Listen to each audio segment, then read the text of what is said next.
126쪽이에요 지금. 그럼 간판을 이런 사유가 발생되면 지체 없이 철거해야 돼요. 지체 없이의 밑줄. 중기업을 안 할 때는 지체 없이 철거한다. 중기업을 안 할 때는. 그러면 위법사무소의 간판 철거는 당연히 해줘야 되고요. 그러면 이건 위법사무소의 간판이 아니고요. 이때 지체 없이 철거하는데 중개사무소 이전 사실을 신고했잖아요. 그럼 이때는 지체 없이 철거하는 거예요. 그다음에 종전사무소의 간판을 지체 없이 철거하는 거고 중개업에 폐업 신고를 했어요. 그럼 폐업 신고하면 중개업 안 하는 거죠. 그러니까 지체 없이 철거해야 되고 그다음에 중개사무소의 개설 등록 취소를 당했습니다. 등록 취소를 당해도 중개업을 못 하는 거죠. 그러니까 이때는 지체 없이 철거하는 겁니다. 그러면 중개업을 쉴 때는 철거 의무가 없다는 얘기죠. 그럼 중개업을 폐업 신고했다면 지체 없이 철거하는데 중개업에 휴업 신고를 했어요. 그럼 중개업에 휴업 신고를 하면 철거 의무가 있다 없다? 없어요. 등록 취소를 당하면 철거해야 되죠. 근데 중개사무소 영업정지 먹었어요. 영업정지를 우리 뭐라 한다고요? 업무정지예요. 업무정지 받았습니다. 그럼 철거 의무가 있다 없다? 없다. 철거 의무는 없습니다. 그래서 쉴 때는 철거 의무가 없다. 안 할 때. 중개사무소 이전을 했다. 그럼 종전사무소의 간판. 다음에 폐업사실 등록 취소했다. 그럼 지체 철거하고 이런 철거 사유가 발생이 됐는데 철거를 안 했습니다. 그러면 등록관청이 행정대집행법에 의한 대집행 들어갈 수 있어요. 그러니까 등록관청은 그렇게 철거를 의무 이행하지 않았다. 그럼 행정대집행법에 의한 대집행할 수 있다. 여기까지. 뭐 이것도 단순 암기사항입니다. 근데 이거는 뭐 3개밖에 안 되니까 그냥 가볍게 여러분들 기억하고 거꾸로 휴업이나 업무정지 기간 동안은 철거 의무가 없습니다. 여러분들이 개업을 했을 때요. 간판 설치비가 이거 장난 아니죠. 사다리차 와야 되고 막 그러지 않습니까? 그러니까 간판 설치하는 데만 한 300 들어갈걸요. 기본. 간판만. 근데 안 할 때는 이거 무등록업자들이 이 간판을 가지고 계속 사기를 치고 막 그러니까 지체 철거하라는 얘기예요. 근데 휴업이나 업무정지 기간 동안은 철거 의무가 없죠. 이거 쉴 때도 철거하라 그러면 좀 이상하잖아 이거는. 그렇기 때문에 이거 철거 사유 안 할 때 철거하는 거다. 이 정도만 가볍게 이해를 해두세요. 자, 그러면 이제 넘어갑니다. 중개대상물에 대한 표시 광고로 갑니다. 이제 127쪽이에요. 자, 이 표시 광고로 들어왔는데 지금 광고 가지고 자꾸 시세를 건드리더라 이거예요.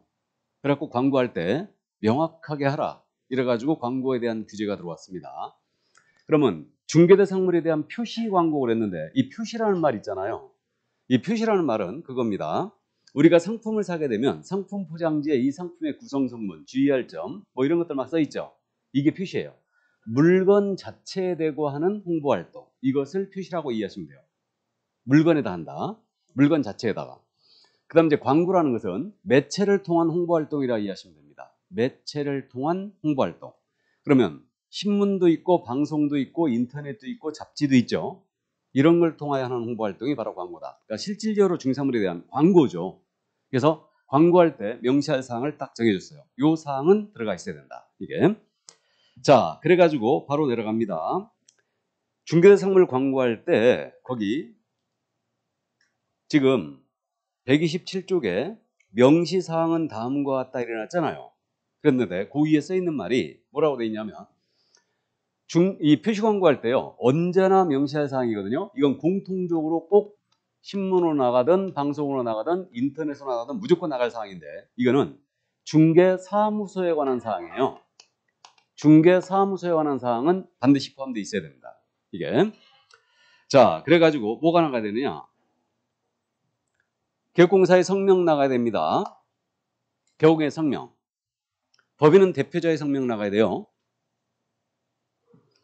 몇 번에 있어요? 5번에 있죠. 박스 안에 5번. 자, 그 다음에 중개사무소의 명칭 나가야 됩니다. 상호 나가야 되고 다음에 이제 중개사무소의 소재지 나가줘야 됩니다. 그리고 연락처도 포함되어 있어야 돼요. 그리고 중개사무소 개설 등록번호예요. 그래서 중개사무소의 명칭, 광고 나갈 때는 언제나 공통적으로 사무소에 관한 사항 포함되어 있어야 된다. 개공의 성명, 중개사무소의 상호, 중개사무소 소재지, 연락처, 중개사무소 개설 등록번호예요. 그럼 주의할 점은 우리가 게시할 때 사업자 등록증 게시해야 되죠. 개설 등록증도 게시해야 되죠. 근데 이거 광고 나갈 때 사업자 등록번호예요? 개설 등록번호예요? 개설 등록번호예요. 사업자 등록번호가 아니란 얘기죠. 그 점을 주의해야 됩니다. 그래서 이거 이제 두 음자 타서 암기할 건데 성명, 소연 등이다. 이렇게 지금 암기할 겁니다. 그래서 순서가 바뀌어 있는 거예요. 교재에 있는 순서와. 자, 그래서 성명이 소연 등이다. 이렇게 이제 암기할 건데 그래서 성명, 소연 등이 명시가 돼야 된다. 그러나 사업자 등록번호는 아니라는 거죠. 자, 그리고 여기 이거 광고 나갈 때 중개보조원을 명시하면 절대 안 됩니다. 혹시 이제 광고할 때 그런 거 보신 적 있죠? 쭉 이 물건에 대한 현황이 쭉 광고가 돼 있고 맨 밑에 담당 그래갖고 핸드폰 번호 들어가 있죠. 이런 거 본 적 있죠? 이자가 중개보조원이에요. 이거 안 된다는 얘기예요. 그러니까 이제 실무적으로 있잖아요. 이런 일이 많거든요. 이걸 명시 금지한 보조원 명시 금지한 이유가 이거예요. 중개사무소 A의 중개사무소거든요. 근데 이 사무소에 이른바 적을 두고 있는 프리랜서라고 그래요. 본인들은 이걸 프리랜서라고 부릅니다. 본인들은. 우리가 보는 입장은 법적에서는 무등록 중개업자예요, 이거. 무등록 중개업자입니다. 그러니까 여기다 적을 두고요. 이제 쭉 이분들이 물건 확보해 보고요. 손님도 확보를 해 옵니다. 그래갖고 이제 계약이 되잖아요. 계약이 성사가 되면은 계약서를 써야 되지 않습니까? A가 계약서를 써주는 거예요. 그리고 도장을 찍어주지. A가. 그러면 도장값 내야 되죠. 계약서 써줬으니까 도장값 내야 될 거 아니에요. 그죠? 도장값을 냅니다. 그래갖고 이제 일정 금액을 내요. 이건 지역별로 약간의 편차가 있는데 계약서 쓸 때마다 확정금을 내는 경우도 있고 그 다음에 이제 프로테이지로 예를 들어서 7대3 그러니까 여기가 7, 여기가 3 이런 식으로 그래갖고 이제 받아가는 경우도 있습니다. 그렇게 운영하는 경우도 있는데 그럼 이들이 많을수록 수입이 많이 들어오는 거죠. 그러니까 중개사무소 운영 측면에서는요. 이렇게 운영하는 사무소들 꽤 있어요. 그럼 이분들이 물건을 확보하고 손님을 확보하기 위해서 광고를 해야 될 거 아니에요. 맞죠? 그럼 이분들은 중개보조원을 볼 수도 있죠. 그죠? 이른바 쉽게 얘기하면 삐끼예요, 삐끼. 속된 말로 얘기하면. 삐끼가 뭔지 알죠? 그렇게 됩니다. 근데 본인들은 프리랜서라고 하지. 근데 우리는 무등록 중개업자로 부르고 있고 우리가 실생활에서는 삐끼라고 부릅니다. 그래서 이렇게 이분들이 이제 광고를 하더라 이거예요. 그래가지고 자꾸 물을 흐리는 거예요. 시세를 건드리고 자꾸 그래요. 그러니까 중개보조원 아예 명시를 금지시켰습니다. 그냥 이거. 그래가지고요. 요 규정이 딱 들어오니까 이른바 이제 포털 광고업체들 뭐 여러분들이 잘 아시는 이름만 대면 다 아는 그런 업체들에서 물건이 3분의 1이 내려갔어요. 물건이. 이거 금지시켜버리니까. 그래서 어쨌든 시세를 자꾸 건드리니까 이렇게 중개보조원을 명시해서는 안 된다라고 해놓은 겁니다. 자, 그럼 보조원 명시하면 안 된다. 그리고 요 사항들이 반드시 포함되어 있어야 된다. 그럴 때 누가 그거 물어보시대? 그럼 소공사는 담당으로 들어가도 됩니까? 이렇게 물어보는 거예요. 소공사. 소공사는 될 것 같아, 안 될 것 같아? 광고 이렇게 쭉 나가고 명시사항 명시하고 맨 밑에 담당 해가지고 소공사의 전화번호가 들어가는 겁니다. 이거 될까 안 될까? 예? 그거는 가능하다는 게 유권 해석이에요. 또 소공사는 공인인계사니까 가능하다는 얘기예요. 그러나 이제 중개보조는 안 된다는 게 일단은 명시적으로 중개보조를 명시해서는 안 된다. 그렇게 들어갔습니다. 자, 그러면 이제 넘어갑니다. 개공이 이 광고사항을 위반하면 이제 100만 원 이하가 들어오고요. 그러면 인터넷을 통한 광고를 요즘 많이 하잖아요. 그래갖고 인터넷에 대한 표시 광고할 때는 또 명시할 사항이 있어요. 그럼 인터넷을 통한 표시 광고할 때는 이거는 물건에 대한 사항이에요. 물건에 관한 사항을 광고에 포함시키라는 얘기입니다. 그래갖고 인터넷을 통한 광고한다. 그러면 이거 순서 약간 바꿉니다. 중개대상물의 종류 나가야 돼요. 이게 오피스텔인지 상가인지 다세대인지 다가구인지 나가야 됩니다. 물건의 종류. 다음에 당연히 가격 나가야 되겠죠. 얼마에 거래할 건지. 그 다음에 이 물건의 면적 나가야 됩니다. 당연히 면적 포함되어 있어야 되고 그 다음에 거래 형태도 나가야 돼요. 그럼 거래 형태가 뭐냐? 이게 매매인지 교환인지 임대차인지 전세인지 이거 나가야 돼요. 거래 형태. 그걸 얘기하고 소재지는 물건의 소재지를 얘기하죠. 이게. 그래서 물건의 종류, 가격, 면적, 그 다음에 거래 형태, 소재지가 포함되어야 됩니다. 이때 소재지 광고 나갈 때는요. 만약에 아파트였잖아요. 저기 동층 호수까지 모두 오픈하면 물건 체가겠죠. 그러니까 호수까지는 오픈 안 해도 됩니다. 그래서 우리 교재 친절하게 넓혀보기에 이제 QC 광고할 때 세부 기준이 지금 현재 들어가 있는데 좋습니다. 나중에 시간 많을 때 한번 읽어보시는데. 자, 그래서 이렇게 이제 종류, 가격, 면적, 거래 형태, 소재지가 광고 포함시켜야 되고, 만약에 이 물건이 건물, 그 밖에 토지 영창물이었잖아요. 그럼 이 사항 외에도 이 건물의 총 층수 나가야 돼요. 총 층수 포함되어 있어야 되고, 그 다음에 사용 승인일도 나가야 돼요. 사용 승인일이 이른바 준공일이죠. 맞습니까? 사용 승인이 준공이라는 거 알죠? 준공일이에요. 그래서 이 건물의 준공일, 그러니까 건축 연도 때문에 나가는 겁니다. 이거 언제 건축이 되는지 그걸 알기 위해서. 그 다음에 이제 입주 가능일, 이 주택에 언제 입주가 가능한지 입주 가능일 들어가 있어야 되고, 그다음 건축물의 방향도 포함되어 있어야 돼요. 남향인지 서향인지 이게. 그리고 방개수, 욕실의 개수까지 다 들어가야 되고요. 방개수, 욕실의 개수 다 들어가야 되고, 다음에 주차 대수, 나아가 관리비까지. 아니 그러면 물건에 대한 사항으로서 여기서 그럼 빠지는 게 뭔데? 이건데 토지 같은 경우에 지목을 포함시켜라 이런 얘기 없죠. 지목. 근데요, 지목은 국토부 장관이 세부 사항을 고시를 하면서 토지의 경우는 지목을 포함시키라고 그랬어요. 물건의 종류를 표시할 때 지목을 포함시키라고 했습니다. 지목은 있는 거예요, 그럼. 근데 이 건물이 철근 콘크리트존지 RC존지 이런 거 있어요, 없어요? 구조. 건물의 구조는 없죠? 없습니다. 분명히 없어요. 다음에 이 건물이 내진 설계가 적용이 된 내진 설계가 적용이 됐는지 안 됐는지. 내진 설계가 지진에 견디는 능력을 얘기하는 거죠. 그러니까 내진 설계가 적용된 건지 안 된 건지 이런 얘기 있어요, 없어요? 역시 없습니다. 이런 것들. 그러니까 나중에 이것도 두음자 따서 모두 암기할 건데 너무 많아요. 그러니까 거꾸로 기억해도 돼요. 안 들어가는 거. 확실하게 건물의 구조를 명시하는 얘기 없어요. 그다음에 내진 설계가 적용이 됐는지 안 됐는지 이런 내용은 들어가 있지 않습니다. 일단 그래서 광고할 때는 물건에 대한 사항으로서 이 사항들을 모두 포함을 시켜야 돼요. 근데요, 여러분들이 실무과시 갖고 광고할 때요, 이거 별도로 암기할 필요가 없다는 게 저거 다 입력하게 돼 있어요. 다 입력하게 돼 있습니다. 그러니까 광고 업체에서 물건에 대한 정보를 이제 입력을 할 때 이거 다 입력하게 돼 있어요. 다 돼 있습니다. 이거. 자, 그러니까 이제 이 정도. 인터넷 광고할 때는 요 사항들을 추가적으로 명시를 해야 된다더라. 이렇게 이해를 해주시면 되겠고요. 그래가지고 거기 지금 현재 인터넷을 위한 표시 광고 해갖고 그 조문이 지금 실려 있는데 거기에 이제 쭉 요 사항들을 명시를 하라는 얘기입니다. 이게. 그럼 이런 사항을 역시 명시 안 해도 100만 원 이하가 들어요. 자, 그 다음 이제 표시 광고에 대한 구체적인 사항은 우리 국토부 장관이 고시를 하고 있고요. 그래갖고 우리 넓혀보기에 국토부 장관이 고시한 그 내용이 지금 현재 실려 있습니다. 이게. 자, 그 다음 이제 한 장을 넘기셔요. 두 장을 넘겨야 되겠네. 132쪽에 허위 매물 및 가격 등 부당한 표시 광고 금지라고 되어 있죠. 부당한 표시 광고는 하지 않아야 됩니다.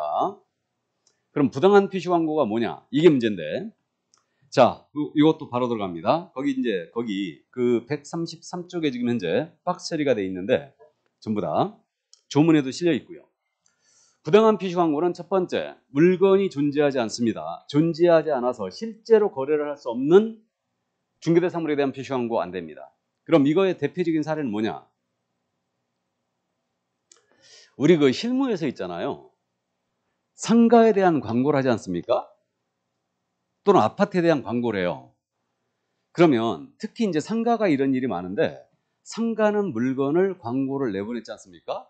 그럼 다른 중개업소 많이 채가요. 물건을 채간다고 그래. 물건 빼가는 거죠. 이게. 그러니까 여러분들이 이제 출근하면요. 아침에 출근하면 컴퓨터를 딱 켜지 않습니까? 그래서 딱 켜고 나서 이제 정보망 띄워놔. 정보망을 띄워놓고 그 다음에 다른 중개업소에서 어떤 물건을 광고했는지 검색을 합니다. 다 해요. 서로 광고 어떤 게 나갔는가를 보는 거예요. 서로. 그래가지고 왜 이걸 보냐면요. 내가 없는 물건, 내가 광고가 안 나간 물건이 다른 중개업소 광고 나갈 수 있거든. 이런 걸 체크하는 거예요. 이게. 그래갖고 이제 주인분들 전화번호를 대부분 갖고 있습니다. 중개업소에서. 근데 상가 같은 경우는요, 광고 나가지 않습니까? 그럼 이거 많이 물건을 뺏겨요. 왜 뺏기냐면 상가는 간판이 있죠. 그럼 어떤 물건에 대해 광고가 나갔는지 딱 알게 되면요, 내가 이 물건을 의뢰받지 않았는데 상가는 간판이 있기 때문에 간판에 전화번호가 다 있습니다. 그래갖고 임차인한테 딱 전화하지. 임차인한테 전화해갖고 아니면 찾아가갖고 내가 어디 중개사무소인데 이거 물건 혹시 내놨냐 물어보는 거지. 그럼 물건 채가는 거예요. 뭔 말인지 이해되십니까? 그러니까 이게 상가 광고 나갈 때요, 물건을 많이 뺏깁니다. 그러니까 이제 이걸 방어하기 위해서, 예를 들어서 이 물건 삼성프라자 3층 물건이었어요, 이게. 근데 이걸 딱 광고를 하면요, 다 알거든요. 중개업소끼리는 다 알아요, 어떤 물건인지. 이게. 그러니까 이걸 제대로 나가버리면은 뺏기니까 아예 옆 건물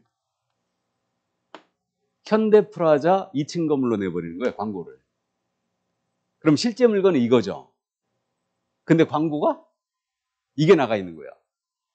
이런 식으로 광고를 했어요, 방어하려고. 근데 지금은 이거 안 통합니다. 왜 그러냐면 바로 주인분한테 연락 가버려요. 어디 중개업소에서 이 광고 나갔다 하고 연락 가버립니다. 그래서 요 1번이 그 얘기예요. 물건이 존재하지 않죠. 실제 거래할 수 없죠. 이거 광고하지 말라는 얘기예요. 허위 광고죠, 이거. 그러니까 이거 하지 말라는 얘기입니다.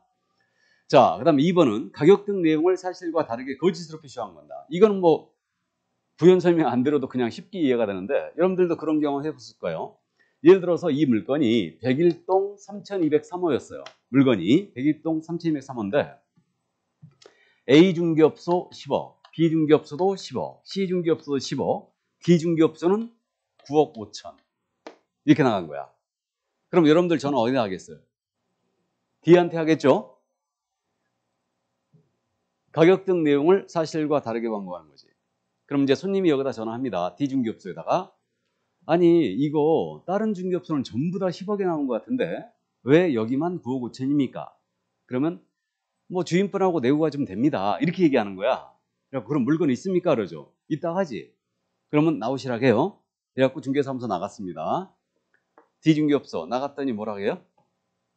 방금 전에 주인분이 다녀가셨는데 5천만 원 올려놓고 갔다고. 거짓말이죠. 그러니까 손님 끌기 위해서 이렇게 허위 광고하는 거예요. 이거 안 된다는 얘기지. 이거. 자, 그래서 어쨌든 이렇게 나가면 주인분한테 지금 다 연락 가버립니다. 9억 5천에 나갔다. 그럼 주인분이 바로 항의하지. 바로 항의합니다. 이거. 자, 그러면 이제 사실과 다르게 하는 거 안 되고 사실을 과장되게 하는 거예요. 예를 들어서 도배에 겨우 갈아놨는데 올수리. 이렇게 나가는 거예요. 과장난 거죠. 당연히 안 되는 거고.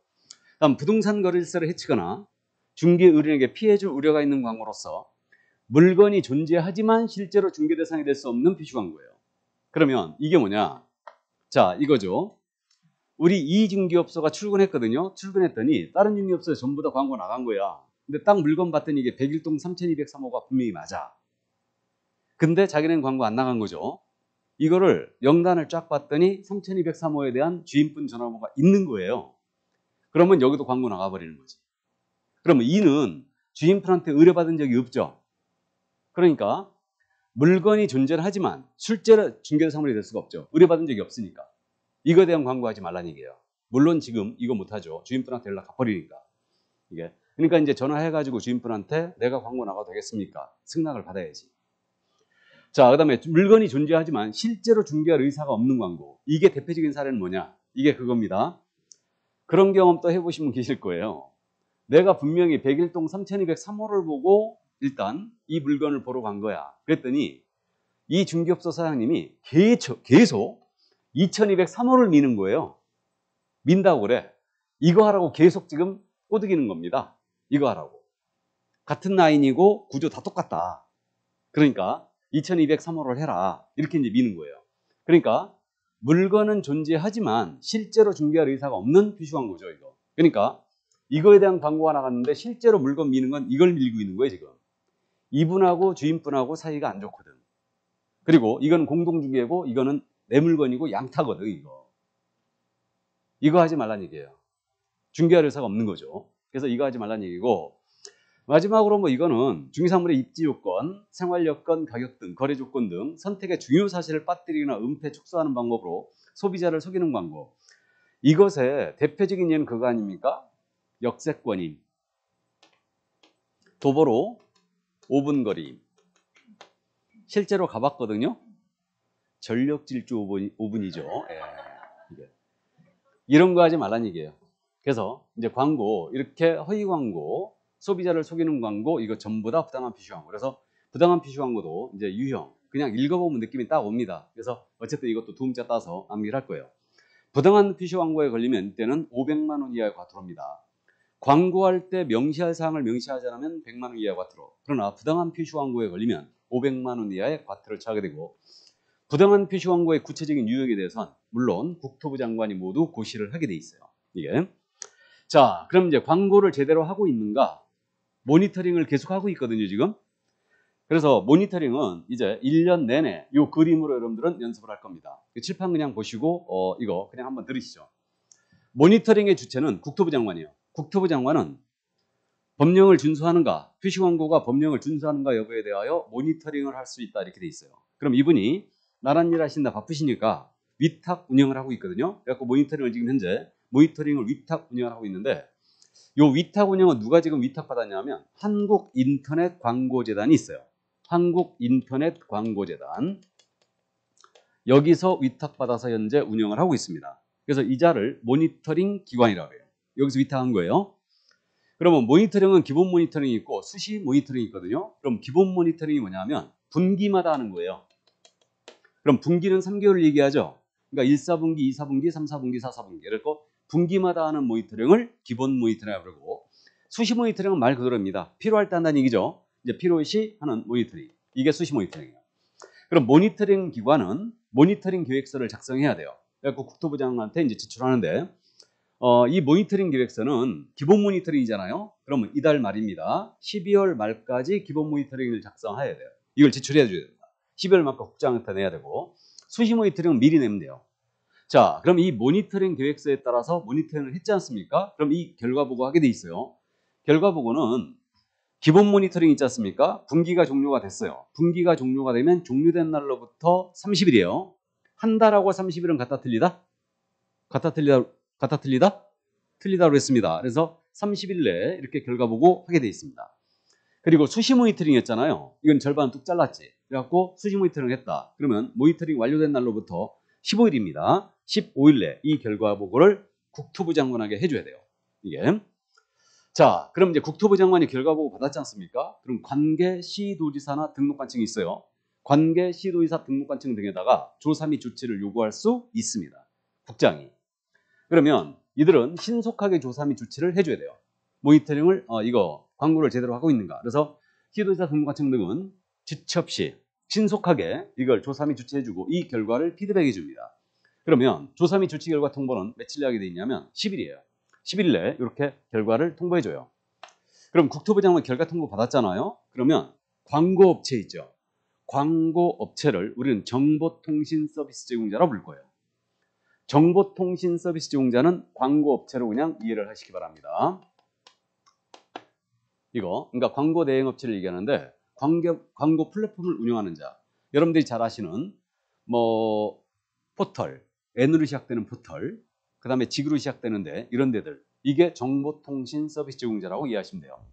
그럼 정보통신 서비스 제공자에게 자료 제출 요구할 수 있어요. 야, 이거 확인 좀 해줘.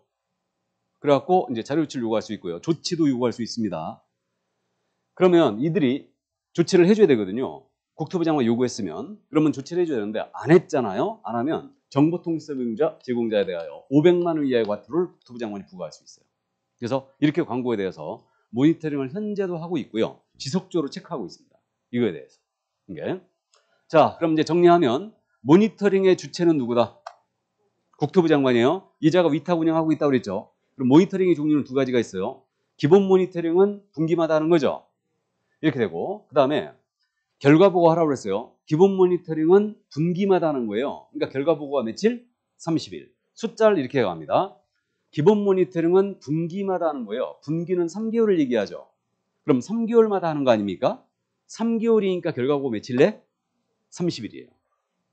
수시 모니터링은 15일로 뚝 잘랐고요. 그 다음에 이 결과 이거 보고 이제 하게 돼 있고, 그러면 등록관청 시도사가 조사 및 조치를 했어요.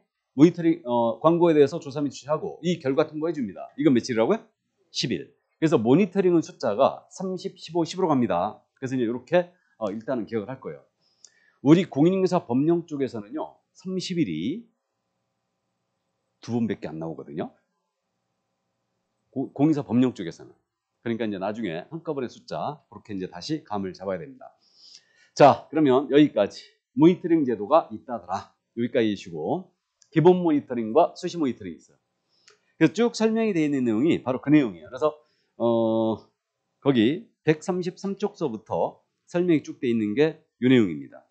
그러니까 이렇게 이제 머리에 기억하시고요. 그 다음 이제 마지막으로 135쪽의 맨 밑에 개공이 아닌 자는 중개사물에 대한 표시 광고에서는 아니 된다 그랬죠. 그럼 개공이 아닌 자는 중개업을 하기 위해서 표시 광고하면 안 됩니다.